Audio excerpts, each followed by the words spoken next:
Welcome to 100 Yards of Football. And I'm your host, Bobby Butler. And tonight on our legend segment, we got a Delray Beach legend, y'all.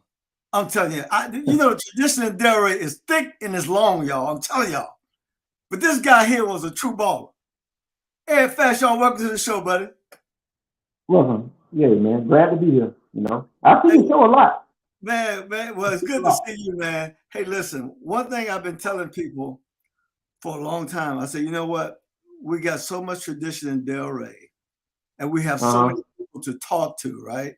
It's just a matter of time, before we get to everybody. Well, man, it's good to see you. It's good to see you. So, Ed, let's just jump into this thing, man. You were a great football player. Did you play multiple sports in high school? No, I just played football and ran track. That was it. All right. So now let me ask you this question: Who was your head coach at Atlanta? Was it Coach Harris? Yeah, Coach Harris. Coach Harris was your head coach when you were playing there. Okay, good. Yeah. I tell you, I miss that man. He's a great man, boy. Me too. He's a great man. I miss him a lot. Oh yeah, no doubt. Hey, listen. So let's go back. All right. So we come from Delray Beach, and most of you who don't know anything about Delray, who've been watching this show, we talk about the rich football tradition that we have, right? And so for you, let's just go back. When you first started playing football, how you even got interested in playing football? From playing street football. 11th Avenue, 10th Avenue, 3rd Court, Carver Park. All of us 12th Avenue Raiders. I hated them boys, and they was the street over. So that's how I got into it. It's amazing. Everybody, every street has a team in Delray, and so we grew up that way. But then the one thing that I remember, and so I've been fortunate enough, Ed, to not just talk to people in our generation or people a little bit ahead of me. I've been talking to the guys behind me who didn't have the Delray Rocks, right? We haven't even got to that. So I was, well, how did y'all play? He said, just like y'all play. We started in the streets. And then there were some community football teams that Mr. Zach started, Zach Strong. Right. And so, Jefferson Manor would play against, Frog Alley and, Carver Park. So they did have pretty much somewhat of an organized game going on within the streets of Delray. It's amazing. I'm still learning about our history, man.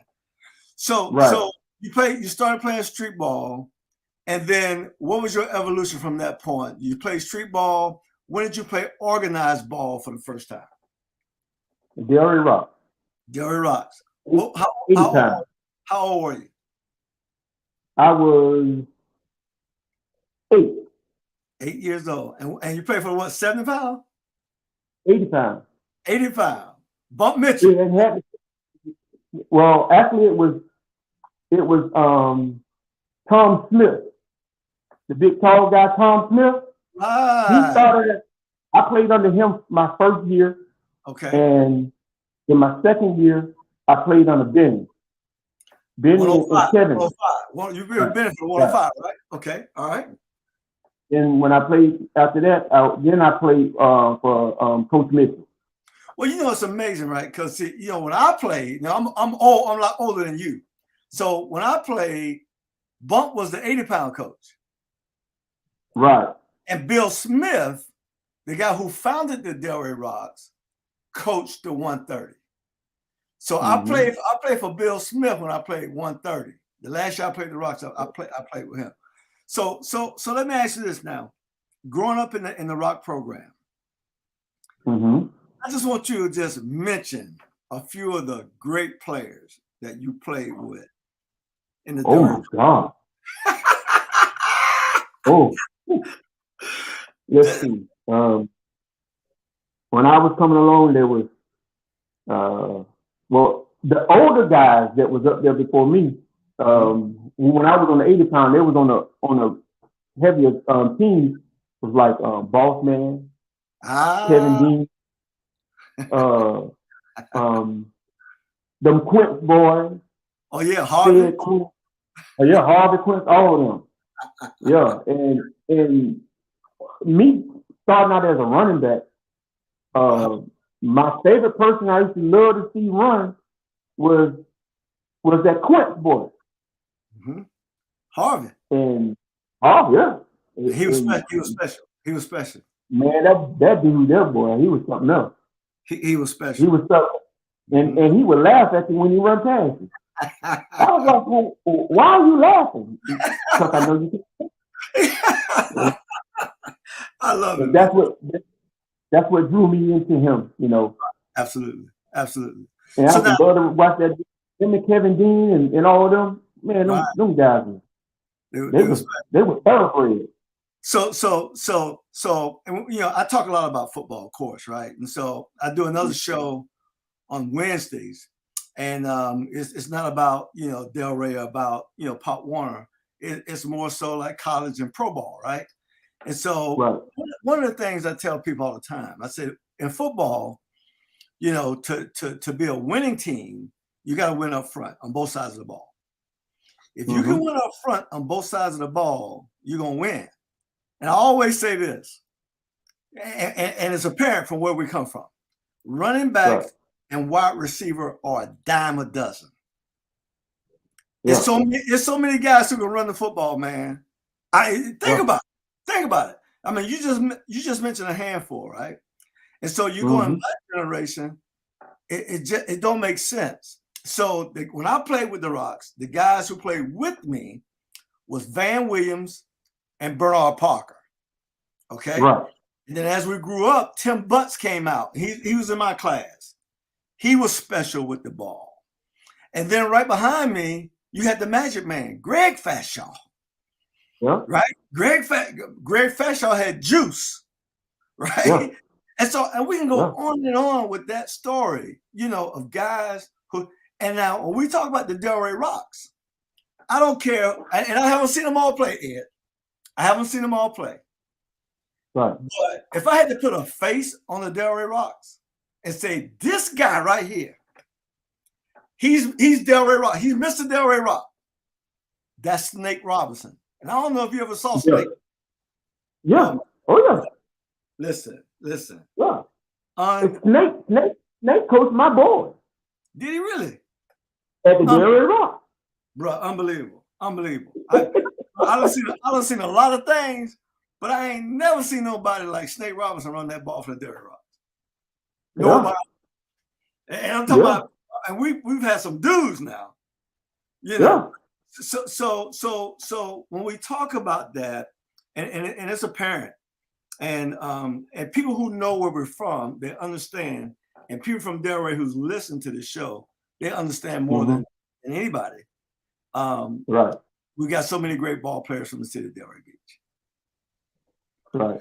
So let's talk about you. So your evolution, you started out playing running back, right? Mm-hmm.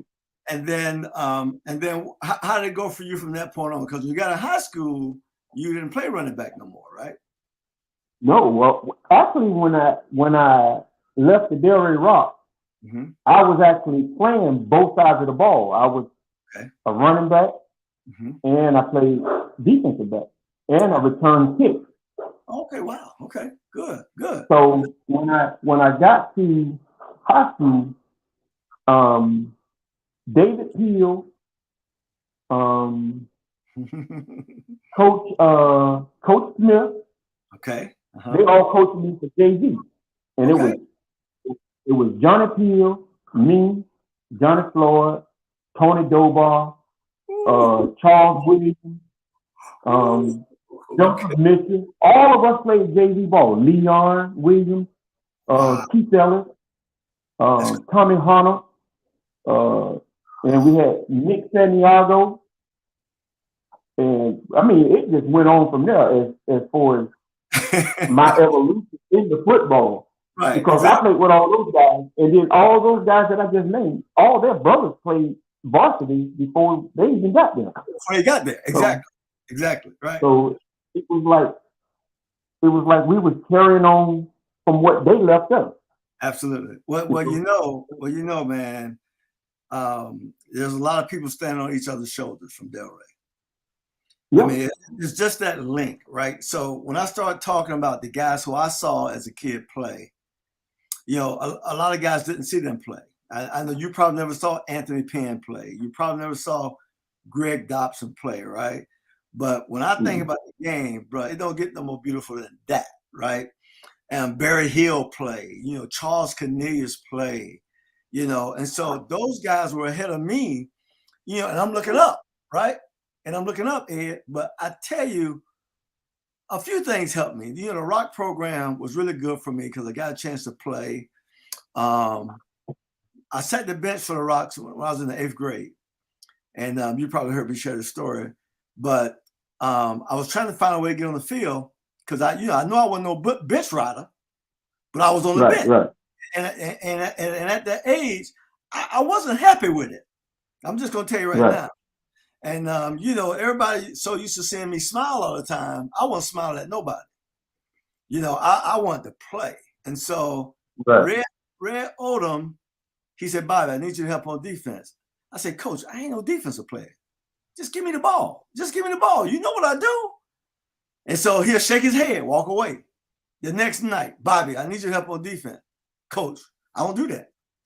So it finally came to me, man, you know, I'm not going to play. I'm not going to play. So what I'm going to do, I'm going to go to practice tonight, and I'm going to start headhunting. That's what I was saying to myself, right? I'm a headhunt. Right. Maybe I'll knock somebody out of there so I get a chance to play. That was my mindset, right? And I made a big hit that night. And Red, you know, they jumped all over me, man. So that was a little carrot, right? A little something that made me excited about defense. And then, but this is what happened. I learned how to tackle. Right. Thank God Almighty for Red Odom. Suppose I would have never did it and would have remained just an offensive player. When I went to high school, I still would have did work. But when it was time to go to the next level, I would have got left behind. Right. I would have got left behind. So I never, in my wildest imagination as a kid dreaming about playing football, I never dreamt about playing on the defensive side of the ball. Never. Well, what I was told is when we was coming up, that to be a good athlete in football, you got to be able to know all the aspects of the game. That's offense and defense and special teams. Absolutely. So I was trying to figure out like, well, how am I going to do all this? Right. And Coach said, just be in shape. You got to be in shape. And that's what I learned. I learned to run. Wow. I learned to run. And I learned to run. No doubt. I got to the point where they just expected me to always be in front. Right, exactly. So that's how that turned out for me. Well, see, you were a hard worker, and which a lot of people don't understand. This game we talk about, football, you can be the greatest athlete, but if you're not a hard worker, it's coming to an end for you somewhere down the road. I don't care what kind of athlete you are. You know, you can be the best of the best. And I've seen them. I mean, you go to college, right? You know, everybody's the best high school player at their college, right? From their high school. They're the best in high school. But when you get to college, the playing field gets a little bit more even, right? Yeah. You get a little bit more even, right? But if you go to college and you stand out of college, all right, and you were fortunate enough to go up to the high level, you're going to find out the playing field gets a little bit more even, right? So what do you have to separate yourself? It's hard work. That's it. Putting in the work. And if you learn that at a young age, bruh, ain't no stopping you. The only thing can stop you in that game, if you're athletic and you're a hard worker, you get injured, you can't help that in the game. Yeah. You know, you just can't help that in the game, right? But if you're willing to pay the price, because it's gonna cost you something. Right. Oh yeah. Always gonna cost you something. Everybody, you know, nowadays, you know, I go to do these football camps and I have kids, and I always ask this question. And every camp I go to, and I done did a million camps. I always ask this question: How many of y'all want to play pro football when you grow up? Of course, everybody throw their hand up. Everybody. Everybody throw their hand up. So I'll watch them, during the camp, during the time. But at the end of the night, I'm gonna tell them. I say, look, y'all a long way from being, what you want to be. I say, because this little bit of sun y'all hiding from, and you can't make it, bruh. You better make sure the sun is your very best friend. You better make sure. And then if you play up north, you better make sure that wind, that cold, is your best friend. Because if not, you got to play in the weather. They ain't got nothing to do with how hard you're working. That's just something you can't control. And so we were fortunate enough to play in South Florida, and it don't get no better than that, Right. And so you got, the weather can't be a factor, but it's that blue collar attitude you got to take with you. Mm-hmm. You got that, and you can lick it. Oh, you can lick it. I know when I went out to Oklahoma. Mm-hmm. Now I can take heat, but when you get out there in that Midwest, that heat ain't nothing like over there off that ocean. It's different, ain't it, man? What? It's different. I swear, I told him, I said, man, I could have swore I saw the devil down there with a pitchfork, sitting up there waving at me, come on down here with a little honor. All right, man. I know that's right. I know that's right. In the summer out there in the shade, it was 103. Oh, absolutely. Absolutely. And you landlocked, though. Yeah. Oh, yeah. And then they said, how y'all survive this? Burgers, you turn on and tell me, man, we from South Florida. Heat ain't nothing. That's right. You learn to deal with it. You deal with it and keep going. That's what we learn. We learn to deal with it. And I remember as a kid when I first started playing, right? All the fields. We used to practice at Plumosa. So we had to walk, from our side of town all the way up to Plumosa, which is close to Atlantic High School, right? Right. And so we practiced up there, and we walked there and we walked back. We didn't never think about it, man. I didn't even think about it. We're just going to practice. So we walked there. I should go to Spade. I'll never forget. I was at Spade. I go home to my grandmother's house. And my football, I kept my uniform over there. I go put my uniform. Me, Benny Fashaw, who else? Me, Benny Fashaw, Crucial. All of us will start walking toward Plumosa. And we go to football practice. And then after practice, nobody brought us home. We walked back. Oh, no. We walked back. And so, but we wanted to play. And so, but I remember on the field, we used to have all the thorns, the stickers all in the grass, right? And we out there falling on it, and we still practice. And then the mosquitoes, the gnats, the fleas going all in out your helmet. That's what we deal with in the South, right? And so in the beginning, you be fanning. Then after a while, you become just like the cows. You just flick their ear. There you go. They fly your nose. Hey, it's just it is what it is, right? But it's gonna cost you something out there. And so if you're willing to pay the price, you can go as far as you can go until you get injured, or you just, like for me, I was injured, but I was always able to play. But I got too old for the game, right? Mm-hmm. And so whatever's gonna make your day come to an end, it's gonna come to an end one day. I don't care how great you are. The best I played against Walter Payton. I played against some great guys. It all came to an end for all of us one day, right? Yeah. So let's go back to you now. So you just played football and you ran track in high school. You played both sides of the ball, but you became a free safety, right? Yeah. You played free safety. Now, when you left Atlantic High School and you went to college, what was your size? How tall are you and how much you weighed? I was 6'2", 180 pounds. 180. Wow. Yeah. Hey, you were big. I wouldn't be. So Jerome Burton told me, he said, Fashaw, he said, man, when you go, make sure you get on them weights and bulk your size up. Absolutely. I said, I'm gonna be all right, Bird. I'm gonna be all right. He said, man, it ain't nothing like that. Ain't nothing like high school. These boys are gonna be something else. And the day I stepped on that campus at NEO, my very first day, and they heard my name, everybody came out. Wow. Everybody came out.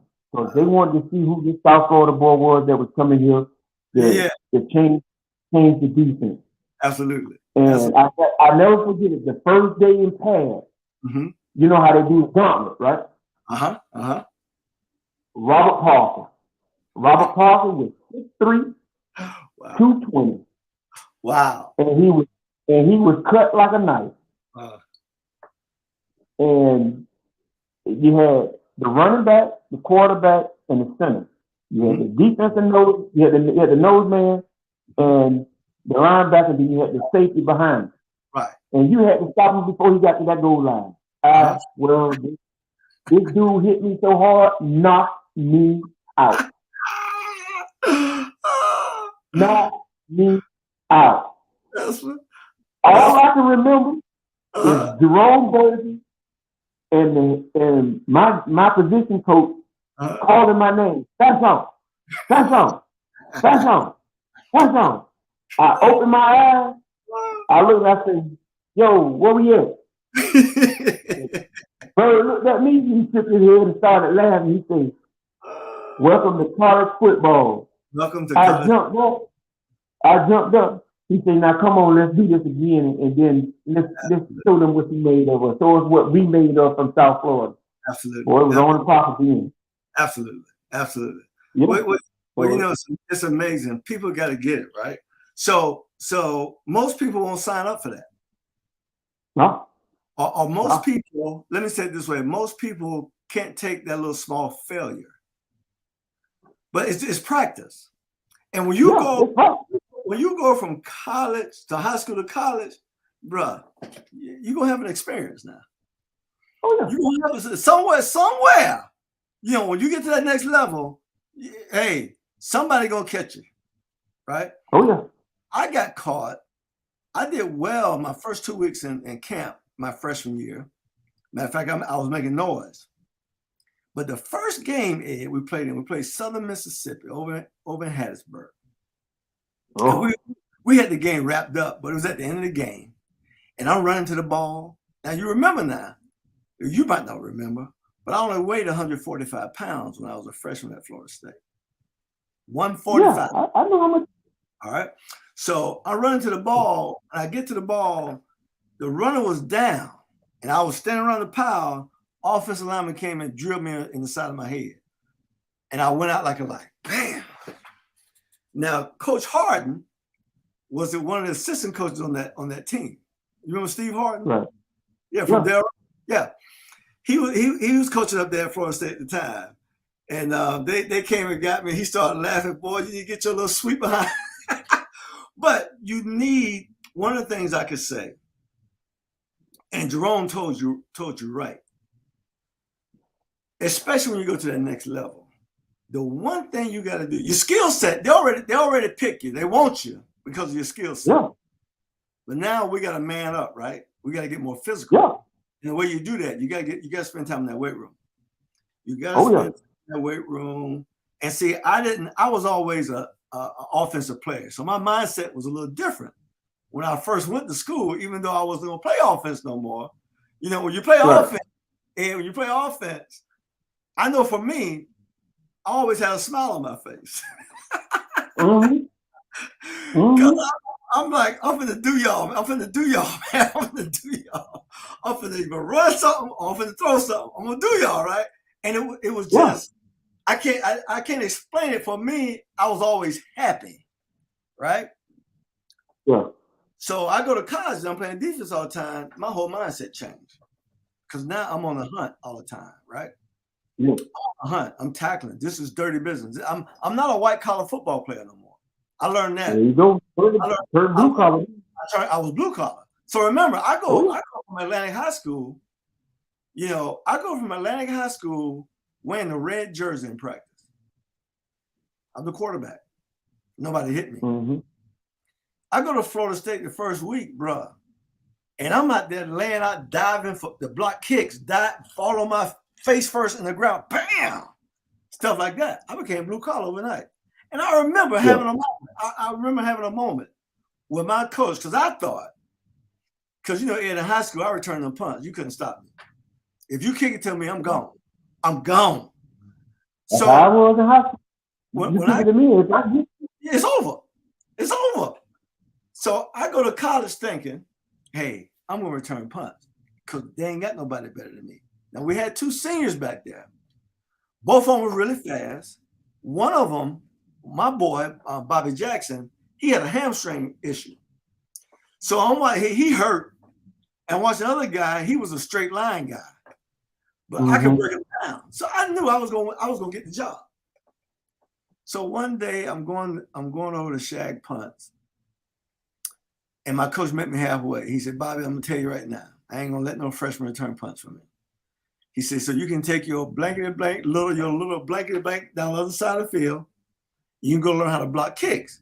And Ed, I turned and I looked down there to see what they was doing. And we didn't have no pad. They weren't down on no pads. We were live laying out. I had an aha moment. I go, what? Just a few months ago, I was wearing a red dress. But the desire in me to play ball was greater than some guy making me go lay out and block kicks, right? Yeah. Because I truly, in my being, bro, it's been all over me since I was 9 years old. Now I was never the best for the Delray Rocks, you know. I was one of the good guys, but I was never stood out like the best for the Rocks. I went to high school. I probably would say, yeah, I probably stuck out in high school, you know, because I did everything like you. I was a punter, I was a punt returner, I was a quarterback, I was a safety. Only time I came off the field was on the kickoff team. And so I just go stay on the sideline, they kick it off, and then I go play defense, right? And so I was on the field all the time. And but when I went to college, here we go again. You know, we got all these great players now. I was one of the group, but nobody ever counted on me.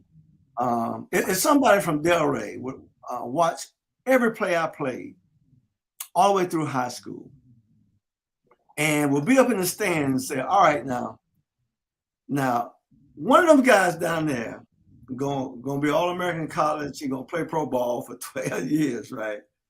Who y'all think it's gonna be? Nobody would have picked me. Think about it. Nobody. Nobody. First of all, I didn't look right. I was too right. You would have called somebody like Steve Cornelius, Mutt Lee, right? You would call guys Jerome Burgess. You would call guys like that. You know, guys who looked the part, right? And who were physical already. You know, not a little dude who's 145 pounds. that ain't gonna work. Hey, I'm gonna tell you this. I gotta tell you this real quick, and then I got some more questions for you. I didn't know this, but when Florida State was recruiting me, I went to see, me and my parents went to see Coach Bowden in his office. And the Coach Harden told me, he said, Bobby, when you go in that room, keep your jacket on. Don't take your jacket off. I'm like, why are you telling me to do that? You know, I'm not even thinking, I'm like, why I can't take my jacket off? So you know me, whatever my coach say do, that's what I'm gonna do. I go in Coach Bowden office with my jacket on. I didn't take it off.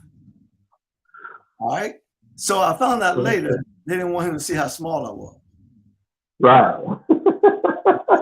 They didn't want him to see how small I was, right? And so because when I got there, they were having some real intense conversations about me being there at my side. Can you imagine if you start practice with 145, because you know how we used to weigh in before practice, and you weigh out after practice. So you know I'm in the 130s when I weigh out. Right.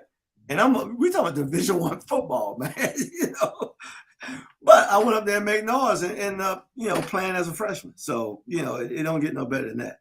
So with you, Ed, so when you left and you went up to Oklahoma, you had that experience.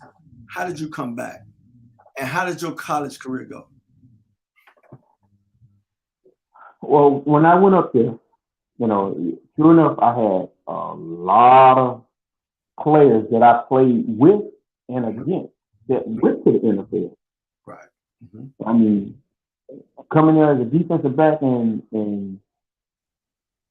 special team was that they wanted me to block kicks and punt too, which I was good at. I was good at. I knew how to come off the corner and target the ball. But what they didn't realize is that I knew how to return punts. And the person they had back there is a dude named Michael Brim, the Miami. All these guys that I'm telling you, they had track speed. When I say track speed, 02. Right, exactly. So that kind of speed. Right, wow. They had Michael Brim and Ernest Givens. I remember Ernest Givens played with Houston Oilers. Yes, he did. So one day, Brim got hurt, and so my position coach Maxwell said, "Fashaw, I need you to go back there and return punt." I said, "Oh, okay." Turned around and looked at me and said, "Man, now it's your time to shine." I said, "Don't worry, I got this." I went back there, and they punt the ball, and you know how most people, they like to watch the ball come off the feet and see where the ball is at, right? Right. I didn't do none of that. I see the ball come off his feet. I'm scanning the field to see where everybody is. I know where the ball is. So Ernest looking at me like, "Why are you looking at the ball?" I said, "Because I know where the ball is. The ball is in the sky. All I have to do is just find it." So the problem that we had, we punt anywhere between 50, 55 yards, 60-yard punt every time he hit the ball in. So I knew how to judge the ball. Exactly. Going from sideline to sideline and back to the end zone. He punted the ball one day, and I saw everybody coming down the field. I said, "Oh, so everybody run straight up the field. Ain't needing me no alley." I said, "I'm going to create my own alley." Looked up, found the ball, ran over, caught the ball, boom, planted my foot, threw it up. Mostly, everybody else started running sideways. My first 10 steps is up the field. Up the field. There you go. Up the field. So I'm making them come into me. Right. So exactly. My feet dropping back. I see them drop back. I was like, I got one kick off right here.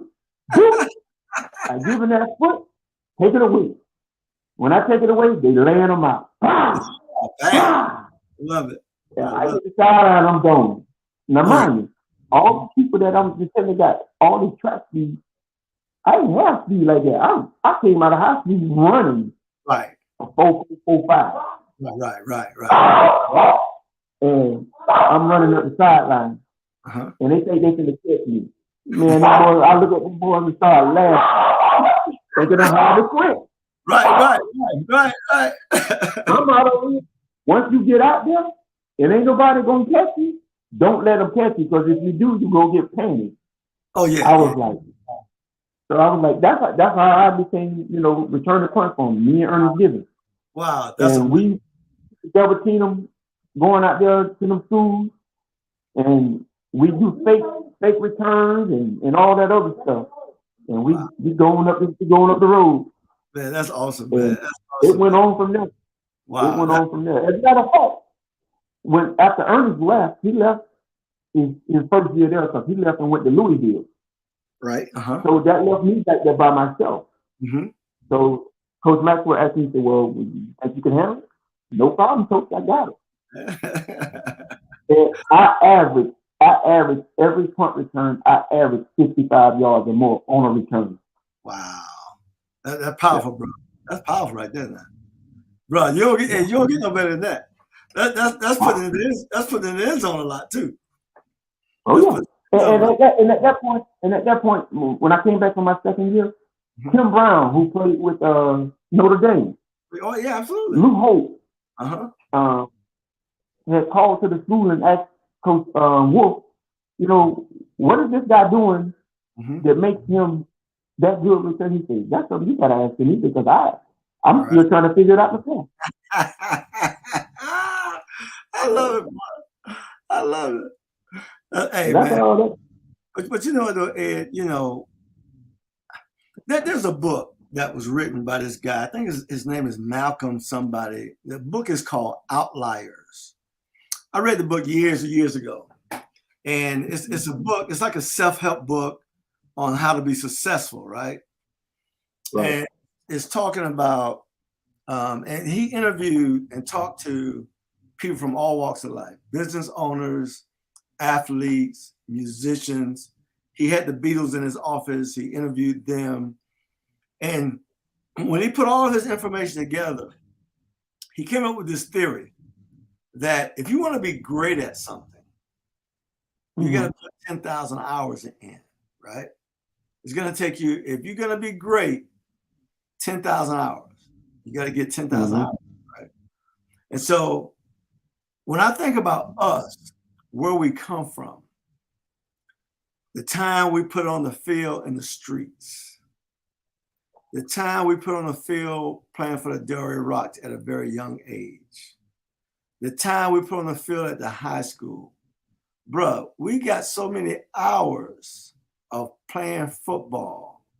You know, when I first moved here, I bought this house that I live in now, my rookie year. So I'm still living in the same house, right? I was 22 years old, and living in this neighborhood, some of them didn't like me because I didn't look right in this neighborhood, right? And so some of my friends who were in here would tell me about some of the stuff that they would be saying. And one lady said about me, said, well, you know, it's not right that he can come here, he is, you know, and make that kind of money and do what he do. You know, he's so young. My husband working 10 years and he hadn't got to that point yet. And so I'm listening to my neighbor say that, right? And I'm going, but this is what y'all got to understand. I started doing this when I was 9 years old. I'm 22 now, but I've been working on this a while. This ain't just happened last week. It wasn't luck. You know, it took a lot of work. You know, a lot of work. So you just got to put the time in. A lot of hard work. You know, and then you know, with this game, you're gonna have a lot of heartache in the game. Yes, sir. Like that year I sat the bench in the 8th grade, man. Boy, that thing hurt me right there. Bruh, you just don't know how that hurt. Because, you know, when you sit in the bench, you from Delray, everybody say, oh, he's a scrub. I ain't no scrub. I ain't no scrub. If they put me in the game, I'm going to show all y'all, you know. But it was the best.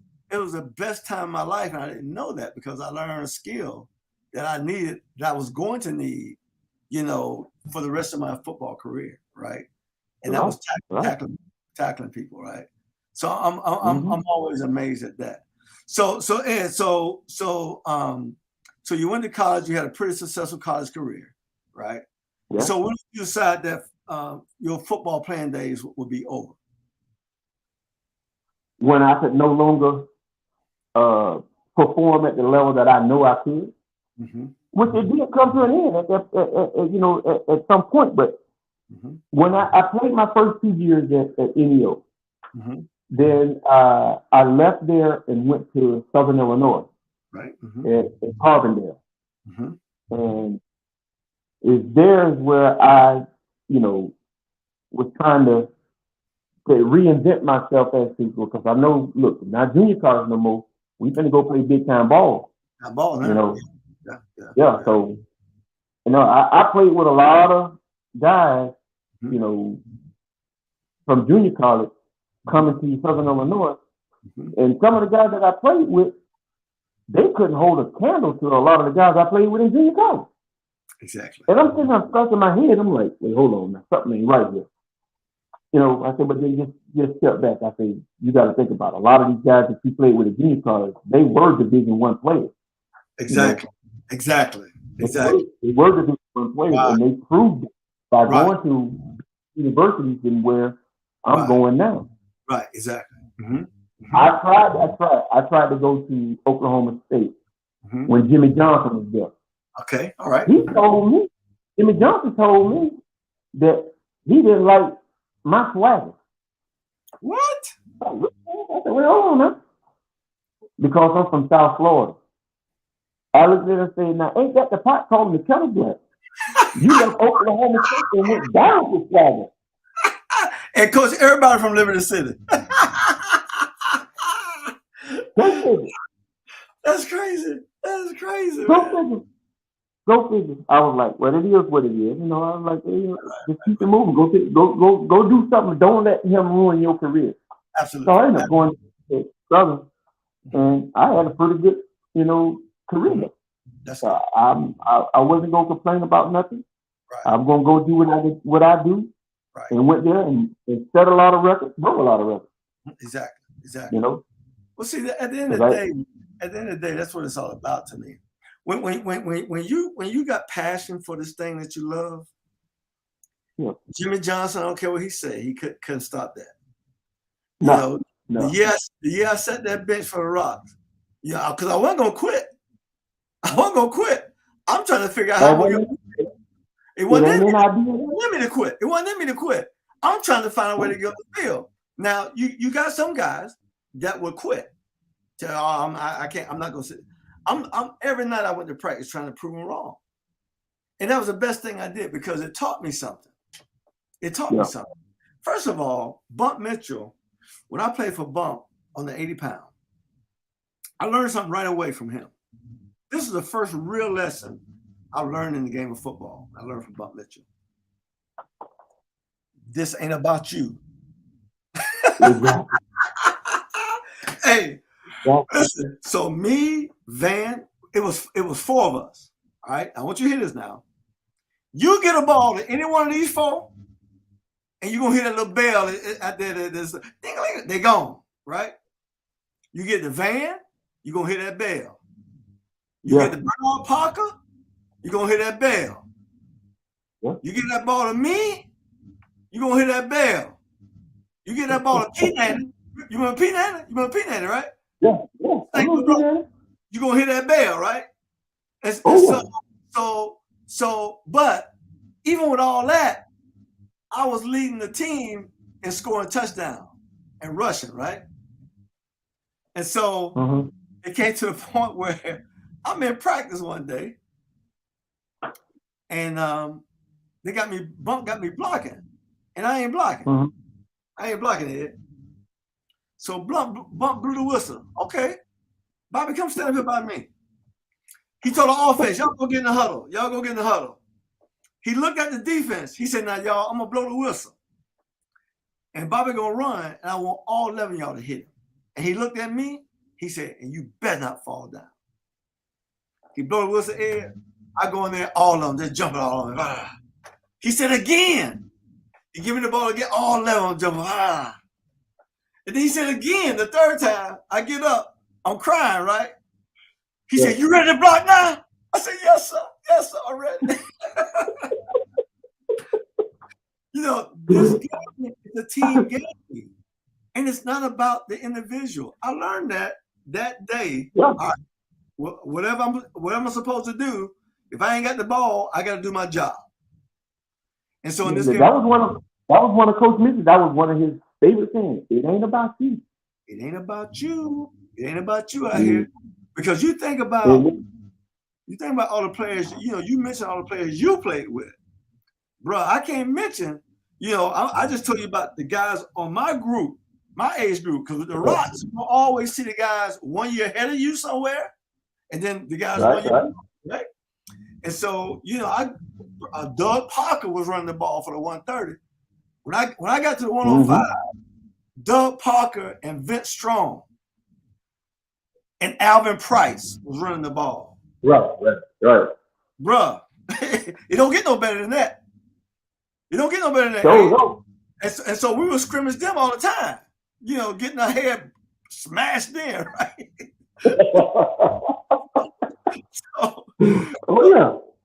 But all those guys, and so you only got one football, and you only got one play at a time. And so whatever play is called, somebody's getting the ball, whether you're going to hand it off to them or whether you're going to throw somebody the ball. Somebody's getting the ball, and all the other 10 guys got something to do to help that guy who get the ball. And so we just had two athletes, but it was a great thing though. It was really a great thing. It was really a great thing. Mm-hmm. So Ed, so after you stopped playing ball, you got out of college. You went back home. Yeah, I went home. Okay, you went home, and then somewhere in there, you had some babies. Somebody told me you had about 3 babies at one time, something like that. Is that true? I got 28-year-old triplets. Yeah. Good God Almighty! All girls, boys, girls. How they mix? I got a girl and 2 boys. Good God Almighty! Now you talking about playing football? That had to be hard, bro. Yeah. Yeah. I made it work. Hey, I made it work. There's a saying that the Lord will not give you anything too hard for you to handle. Yeah. So them triplets, them triplets were for you, man. No doubt about it. Sir. That's awesome. Yes, sir. That's awesome. So you got any more of that? Just those 3? Just those 3. Just those 3? And I got 6 grandbabies now. Oh wow, that's awesome, man. Congratulations, man. Man, my kids slow like they daddy. I only got 2 grandkids. I got 4 boys. You know, I know. 135, 133, 129, the other would be 28. Just turned 28 last week. Well, me, one of your boys and my boy had the same name. What? Bryce? Yeah. Get out. Yeah. Get out of here. Okay. I didn't know that. That's crazy, man. Yeah. That's crazy, man. Yeah. Hey, is your Bryce wide? The same way. What? Really? With an eye? Oh, you said he spelled with an eye? Yeah. I spell mine with the Y. Your Y, yeah. We spell his with an eye. With an eye, yeah. That's awesome. That's awesome. Yeah. Well, man. Well, look, man. It's been a pleasure to have you on the show, bro. I really appreciate you, man. You know, one of the things I can say, I saw you play rock ball, but I never got a chance to see you play high school ball. But I knew what was going on because when you was playing high school ball, I was gone. I was playing. Right. I was in a league when you were playing high school ball, pretty much. You graduated high school in '83, right? Yeah. See, that was my third year in the league. '83 is my third year in the league. That was your third year in the league, right? Rookie in '81, '82, and '83. Yeah, and so I was pretty much gone. But you know, Coach Harris would always fill me in. Who was the guys, right? And so I knew you was. I was in the office one day when he was talking to you on the phone. Really? He's gonna look across the table to my see. Now, one day you'll be able to be calling me from a professional team that I know that I coach you, so I can sit back and do this. I said, come on, man, go on with that. You know, a lot of people don't know. I had a football ending injury in high school. Yeah. I didn't know that. I fractured my neck. What? Yeah. Wow. Yeah. Right, I fractured my neck. What you your senior year? No, it was my junior year. Oh wow. My junior year where I was because I played wide out too because I had number 81 in high school. Right. So I played tailback, wide out, you know, safety, return punt, kickoff, and all that, you know. Wow. And I never forget the play. It was me, Leon Williams, Tommy Hunter, and Keith Ellis. Coach Harris called the play. He said, I want a 529 post. Yeah, I want you to hit one of them posts, whoever is open. Open, right. Wow. And John Brewer threw that joker to me in the corner. I caught the ball right at the 1 yard line. When I went to turn up, I scored. The guy from Lake Worth, the safety from Lake Worth hit me in my shoulder, between my shoulder and my head. Fractured my neck, knocked me out cold. I didn't even know what happened. Wow, that's amazing. They said, I asked myself, did I drop the ball? They said, no. I said, I did. Okay, y'all can take me off the field now. I can go home now. And it's against I Lake can go Worth. home. And against Lake Worth. Yes, sir. They go home now. Well, man. They took me to the hospital. They rushed me to the hospital. Ambulance took me to the hospital. My mama came up there. And after the game was over, everybody came to the hospital. Right? Yeah. And so the doctor said, "Oh, he'll be leaving here in a few minutes." Yeah. They had the little collar around my neck. My mama told me, I said, "You going home?" I said, "Yeah, I'm finna go home." Then I looked out the window and I said, "No, mama, I ain't finna go home yet. I'll see you a little later." So I left and went with the homeboy. I had a collar around my neck. Wow, that's funny. That's funny. And they told me, I said, "Well, you're not gonna be able to play football for the rest of the year." I said, "Man, please, you got no." I said, "I'll be playing in about 2 weeks. Don't worry." Right, exactly. So when I went back and they gave me a clean bill of health, the doctor just told me that you can't take no head-on hits right now. Right. From that day forward, all I did was work on my neck. Yeah, work on my neck, strengthening my neck. That's good, man. Strengthening my neck. But I had some neck issues myself.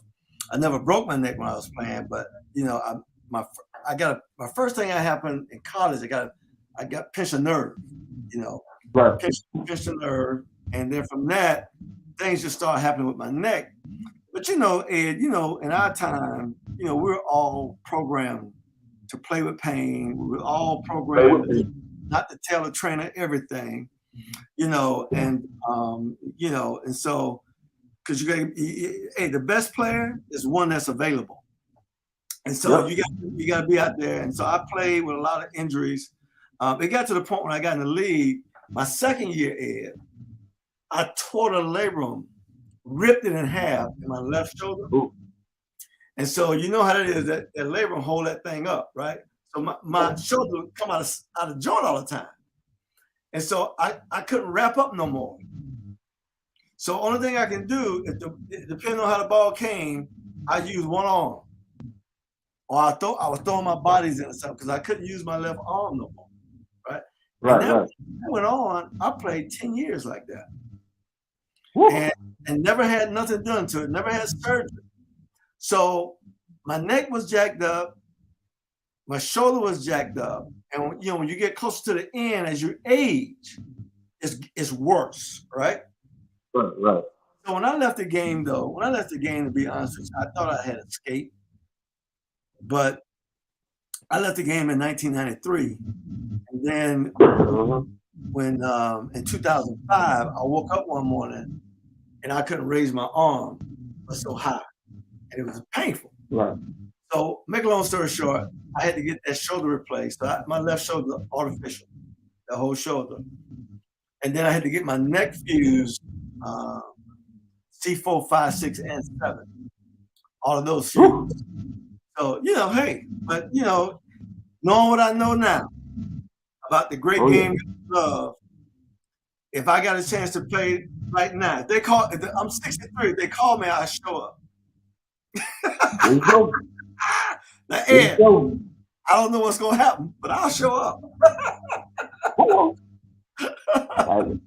I can't even run no more because I got to get knees replaced.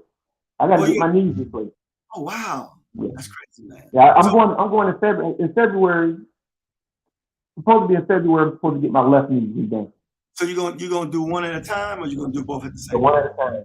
One at a time. Oh no, one at a time. They told me I got a couple guys I went to high school with. They got knee replacement. I know Frank had both of his done, but he got them done one at a time. He said, "Ed, do one at a time. Don't do them both at one time." He said, "Because man, you're gonna have problems with one. So just imagine you got both of them done." Right. So I had some teammates. I told him, I'm just gonna do one at a time. Right. I had some teammates who did too, and it didn't go well.